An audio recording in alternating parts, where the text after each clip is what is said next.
queridos, eu às vezes fico pensando que a vida, ela acontece em momentos em que nós somos surpreendidos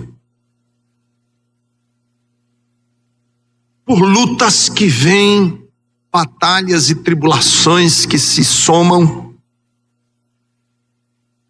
E eu, como pastor, tenho acompanhado ao longo da minha vida ministerial gente que está passando por lutas, sofrendo. Tenho aconselhado pessoas que estão muitas vezes na encruzilhada das decisões, sem saber o que fazer.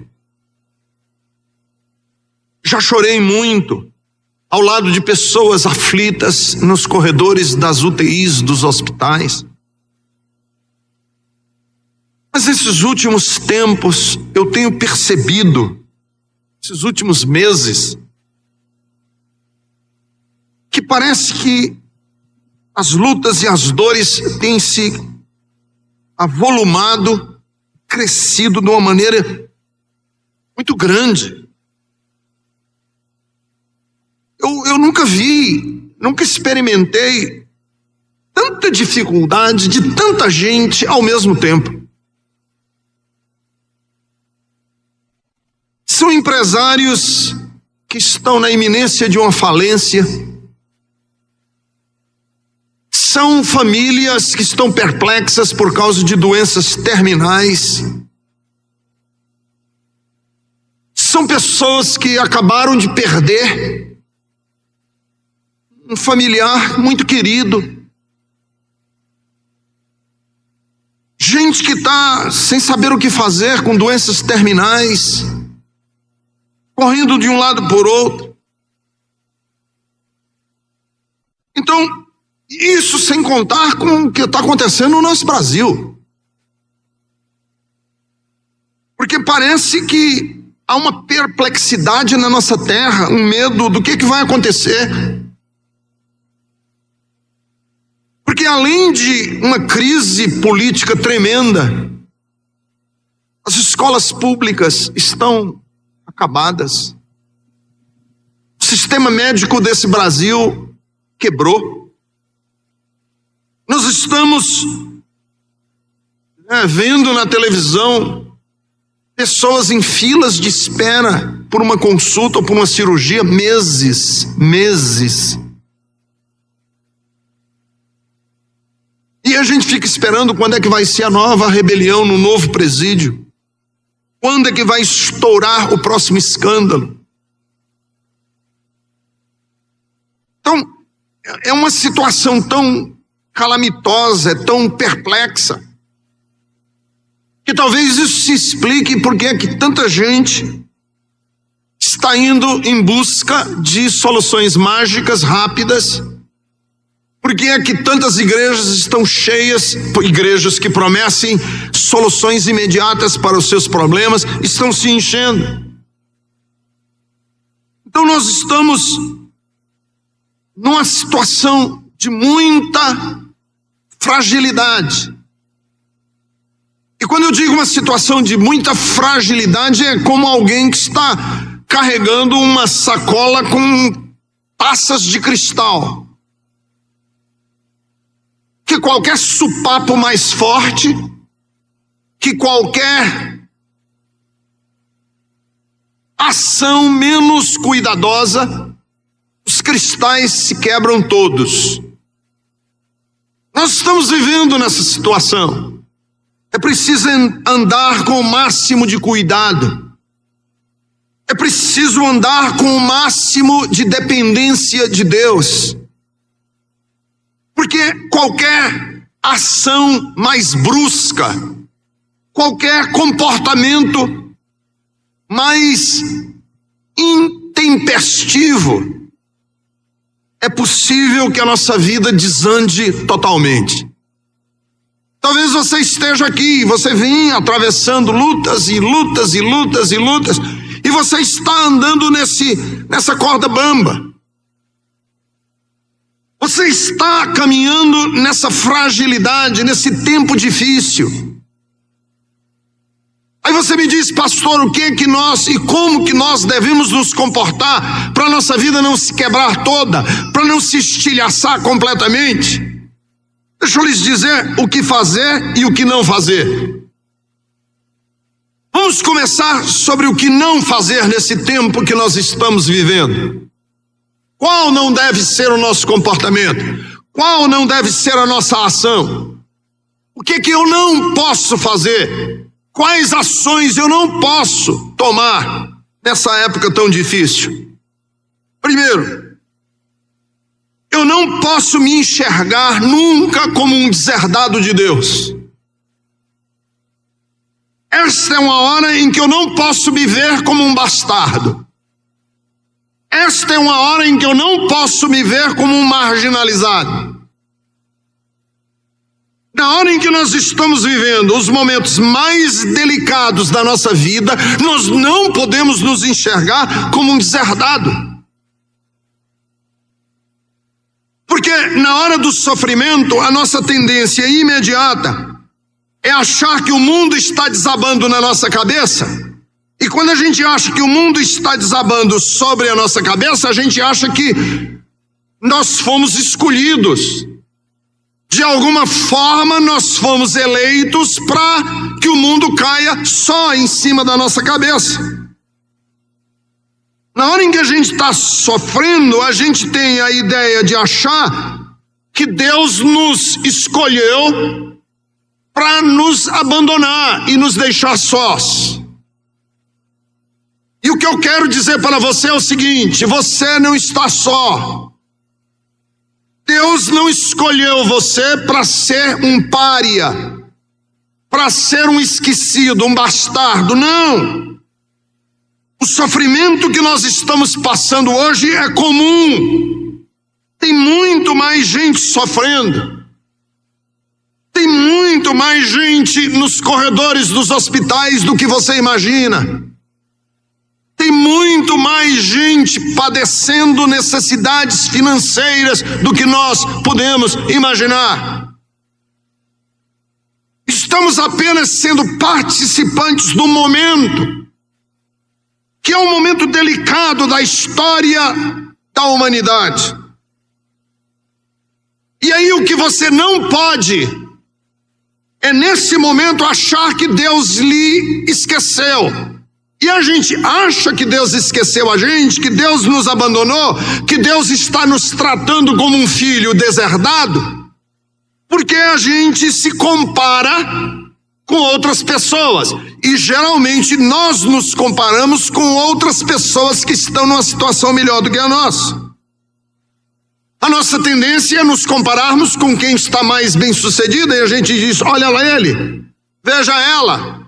Veja a situação dessa pessoa, ela está numa situação que eu não estou, por que eu? E o que a gente precisa fazer é olhar para a situação e entender que o meu momento de dor e de sofrimento não é único. Eu não estou sendo pinçado por Deus para sofrer mais do que outros. Nós estamos vivendo dias difíceis. Nós estamos vivendo dias de grande tribulação. E é nesses instantes que nós precisamos nos lembrar. Por exemplo, que quando houve fome em Israel, Elias, que era profeta de Deus, não estava num palácio, passando no bem bom. Quando houve fome em Israel, Elias, o profeta, precisou ser alimentado por corvos, por abutres. Quando houve fome em Israel, Ruth e Noemi, a sua sogra, tiveram que ficar colhendo os restos da comida das colheitas. É certo que em momentos especiais Deus poupava o seu povo, mas na maioria das vezes Deus permite que nós passemos pela sorte que é comum de todos os homens, pelas tribulações que são comuns a todos os homens. Para quê? E por que Deus não nos tira do meio da tribulação e não nos salva? A todos nós, porque estamos servindo a Ele. Porque essa é a nossa oportunidade de, no meio da tribulação, mostrarmos a eles que estão também passando por tribulação, que nós temos a quem recorrer, que nós temos a quem buscar ajuda e que o nosso Deus é socorro bem presente na hora da tribulação. Por isso é que Sadraque, Mesaque e Abedênego, quando foram trazidos para serem lançados na fornalha de fogo, eles disseram diante do grande imperador Nabucodonosor, eles disseram: olha, nós não vamos nos dobrar para adorar a imagem que você fez, mas nós estamos dispostos a ser jogados na fornalha do fogo. Por quê? Porque nós servimos um Deus que pode nos tirar da fornalha do fogo.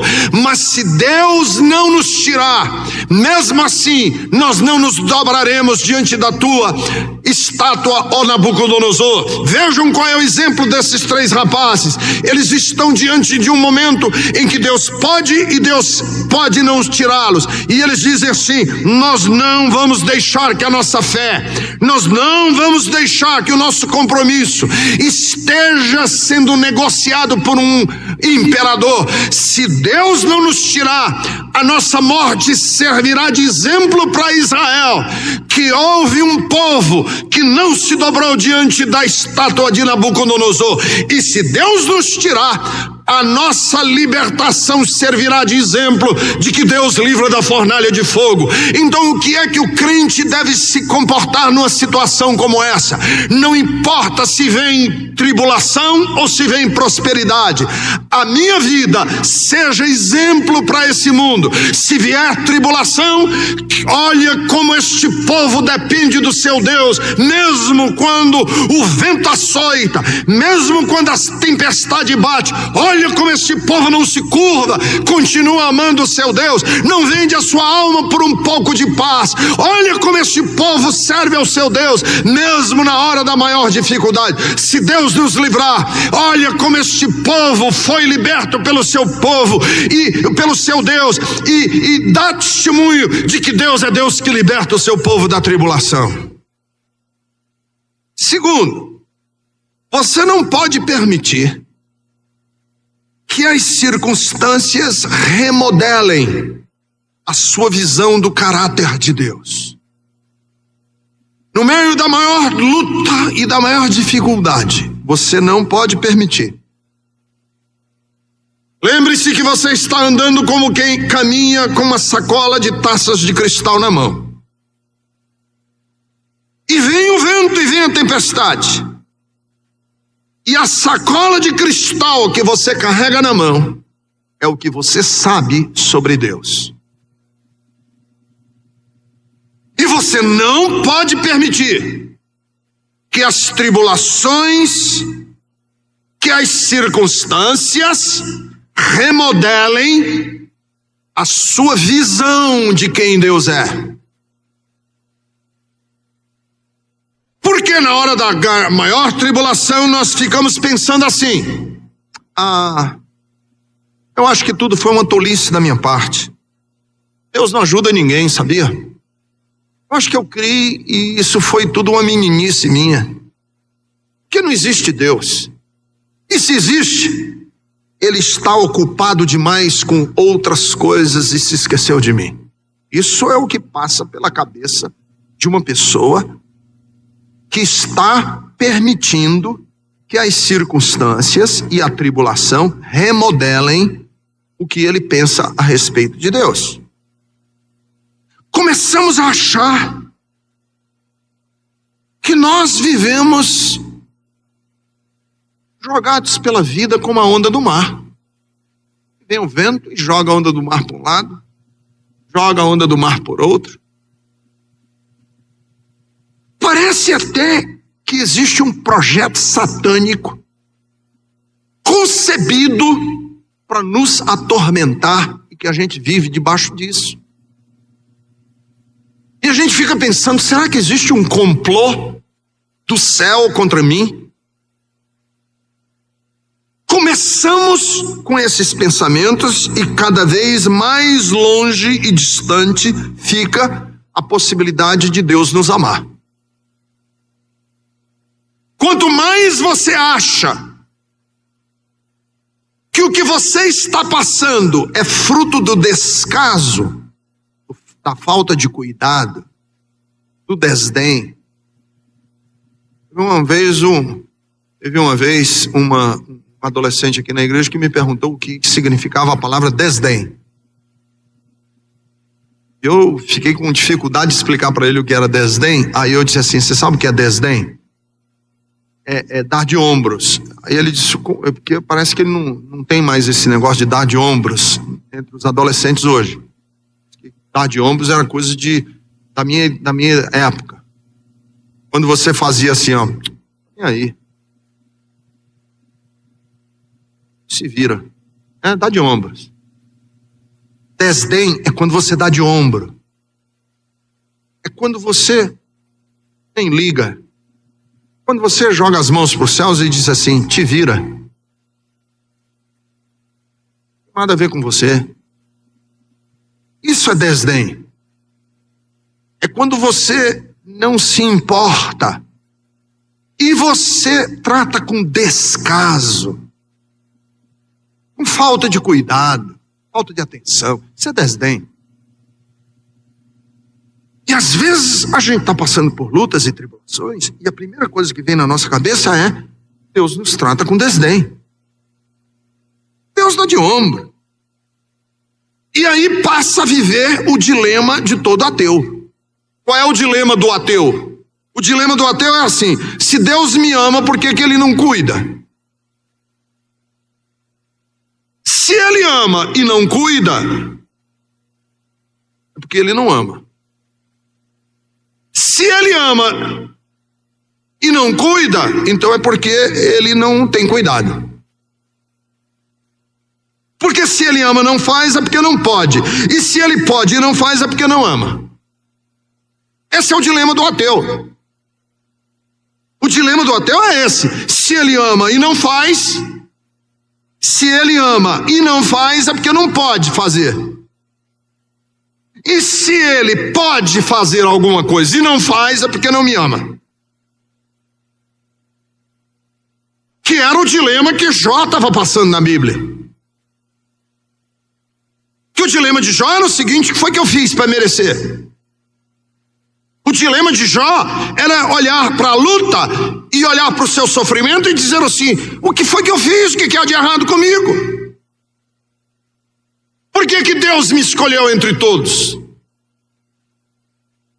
E por que ele não faz nada e me deixa assim? Por que ele fica em silêncio?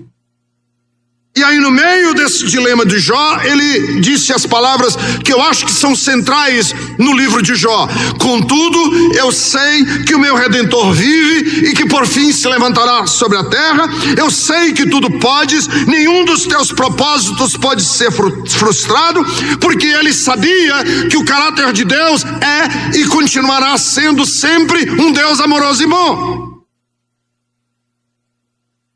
Então, o cristão, ele quando passa por tribulação, ele diz o seguinte: mesmo que o sol não brilhe, eu sei que o sol não desapareceu. Mesmo que eu não tenha evidências do amor de Deus, eu sei que Deus continua me amando. Mesmo quando os meus amigos não estão por perto, eu sei que eles são meus amigos. Mesmo quando Deus não estiver respondendo imediatamente às minhas orações, eu sei que eu sou amado dele. Mesmo que eu nunca tenha caminhado e nunca tenha visitado outros países do mundo, eu sei que eles existem porque eles estão lá. Mesmo que eu ainda não tenha sido tocado pela cura divina, eu sei que o meu Deus cura, mesmo que eu ainda não tenha visto concretamente o milagre, eu sei que o meu Deus opera milagres, mesmo que eu não perceba o amor de Deus, eu sei que Ele continua sendo mais amoroso do que o meu amigo mais próximo, mais cuidadoso do que o meu pai jamais foi comigo. Eu sei que Ele é o meu irmão, porque a Bíblia diz que a todo tempo amo o amigo, mas é na hora da tribulação que nasce o irmão. 3. Não permita que a culpa lhe imobilize. Você está caminhando num tempo de extrema fragilidade. Você não pode ser culpado. Não pode se sentir culpado. Porque na hora da maior luta, o coração começa a condenar. Porque você diz assim, não é possível, tem que ter alguma razão. E você fica à cata de uma razão. E aí você começa a se sentir, porque você tem falhas, todos nós temos inadequações na alma, todos nós em algum ponto da nossa existência falhamos, e aí a gente começa a fazer uma ligação imediata entre as nossas falhas e o mal que nós estamos passando. E aí nós ficamos imobilizados. Não há nada em você que lhe dê autoridade para pedir. Você não tem nada em você mesmo que você possa pedir. E aí a única voz que você tem dentro de você mesmo é o seguinte: essa tribulação é meu pecado. Isso eu tenho certeza. Pronto. E aí nós ficamos sendo moídos nessa trituradora que se chama coração culpa, que é uma trituradora que só fica dizendo assim, fracassado, derrotado. Aí a gente diz, vamos orar. E você diz, mas eu sei que eu não vou ser ouvido. Vamos pedir. O coração culpado é assim. Vamos pedir. E aí você diz, mas eu não posso pedir nada de Deus, que eu não mereço. Eu tenho que pagar. Vamos pedir, eu não posso pedir. Tem que pagar. E esse é o grande drama da religião. Como é que a religião pede que alguém que está sofrendo pague? Aquela ilustração que eu já contei aqui na Bethesda faz tempo. Anos que eu não conto. Do homem que estava num buraco. Lama até o pescoço. E ele dizendo, alguém me tire daqui. Alguém me tire daqui. Passou por ali um espírita, um kardecista, passou por ali um hindu, que é basicamente a mesma doutrina. Tira daqui. Aí ele disse, mas eu não posso tirar você daí. Você não pode sair daí. Esse é o seu karma. Essa é a sua sorte, essa é a sua sina. Você tem que passar por ela. E a pessoa se batia e queria sair. E aí passou um católico. Tira daqui. O católico disse, olha, você tem que pagar suas penitências. Você só sai daí na hora em que você tiver cumprido com todas as penitências. E a pessoa, mas eu não consigo sair daqui, eu preciso, como é que eu vou?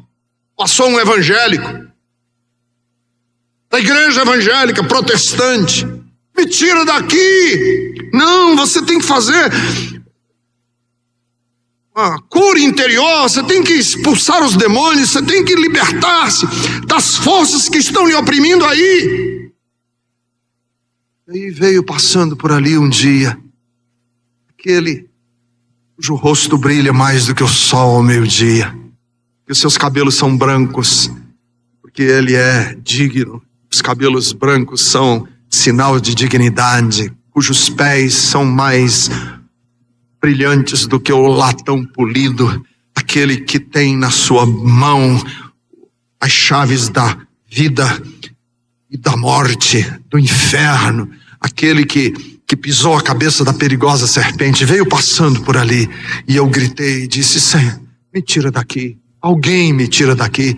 Ele olhou para mim com um coração compassivo, desceu no buraco em que eu estava, me colocou sobre os seus ombros e disse: sai daí, pois esse é Jesus Cristo, Senhor da nossa vida. Ele não apenas aponta o caminho, Ele vai conosco no caminho. Então o coração culpado, ele precisa se libertar da culpa, para ele entender que Jesus quer ir na nossa situação, aonde nós estamos, para que nós possamos ser livres de toda a maldição. Eu estava dizendo para você o que não fazer. Deixa eu lhe dizer o que fazer quando vem a tribulação e a dor. Primeiro, diga para você mesmo assim: vai passar. Isso vai passar. Não importa quão quente seja o fogo, não importa quão terrível seja a doença, tudo vai passar. Tudo passa. Todas as coisas vão passar. Eu me lembro quando eu era criança que eu nadava lá em Fortaleza, nas praias do mar do Ceará, mar bravio, ondas fortes. Me ensinaram logo quando eu era criança: quando vier uma onda muito forte, mergulhe. Mergulhe, porque a onda vai passar por cima da sua cabeça. Mergulhe, que ela vai passar. O problema da dor e a perspectiva do nosso fracasso acontece quando a gente pensa: isso não vai passar nunca, que isso vai continuar para sempre. O que adoece o coração é a perspectiva de que essa tribulação nunca vai passar, de que eu entrei num lodaçal que nunca vai passar, que eu entrei num período de dor que nunca vai passar. Mas eu quero lhe dizer, queridos, isto vai passar. Sabe por que isso vai passar? Porque a Bíblia Sagrada diz que só uma coisa permanecerá para sempre: vão passar os céus e a terra.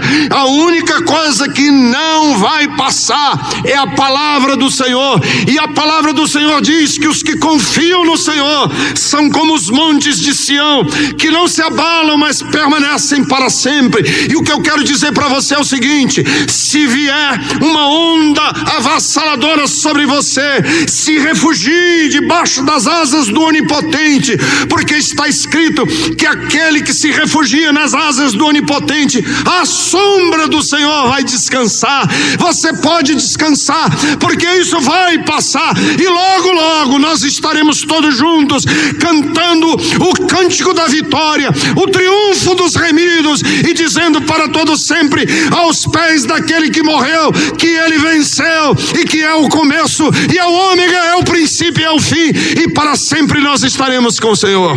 Isso vai passar. Vai passar. Esse pastor, eu estou passando por... Isso vai passar. A minha luta financeira vai passar. E o câncer, isso vai passar também. Porque um dia esse corruptível vai se revestir da incorruptibilidade. E nós vamos escarnecer da morte cara a cara. O apóstolo Paulo diz em 1 Coríntios capítulo 15, que nós vamos olhar a morte cara a cara e vamos dizer assim: morte, onde é que está a tua vitória?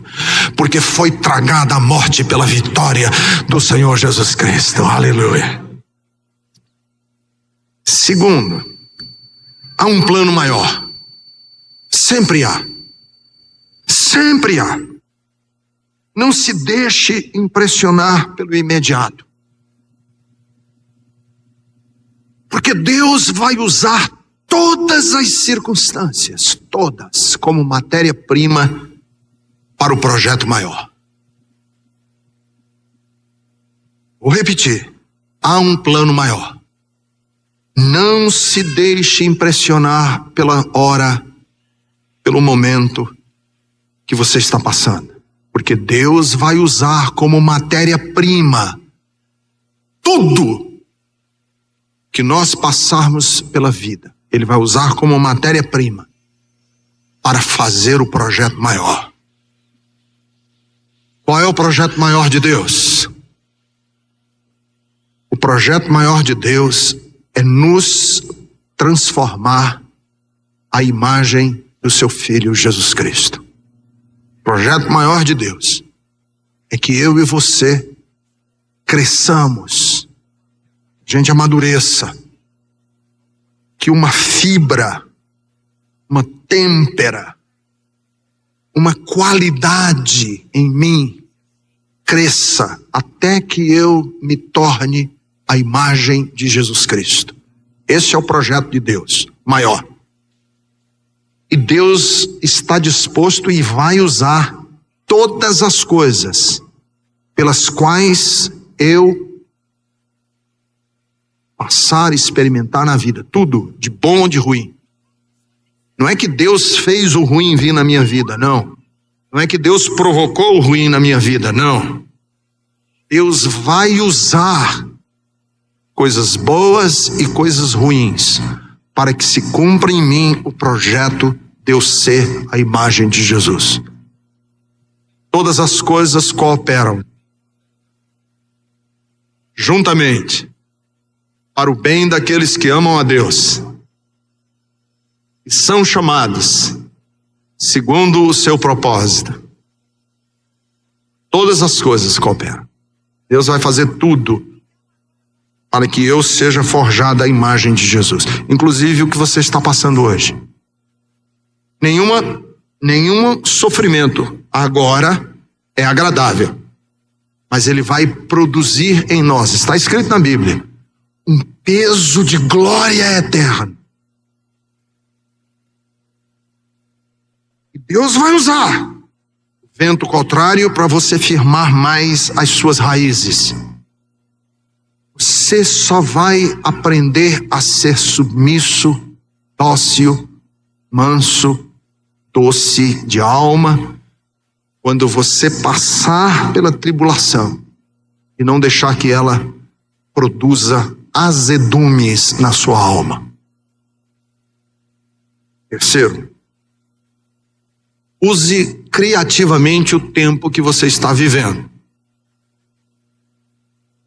Não deixe o tempo que você está vivendo gerar em você a ladainha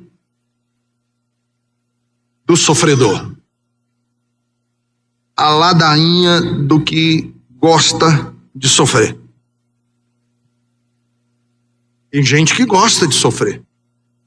Tem gente que se acostumou com essa ladainha. Pobre de mim, coitado de mim, ai de mim. Minha vida, eu não presto, eu sou um fracassado. E essas frases vão sendo incorporadas ao nosso viver e é isso que a gente passa a ser. Use criativamente o seu tempo. Como? Primeiro, se você está passando por uma grande dor,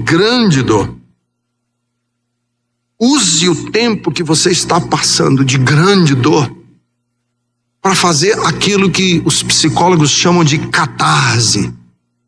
Fazer uma catarse. Por exemplo, uma grande dor, dela pode sair um poema.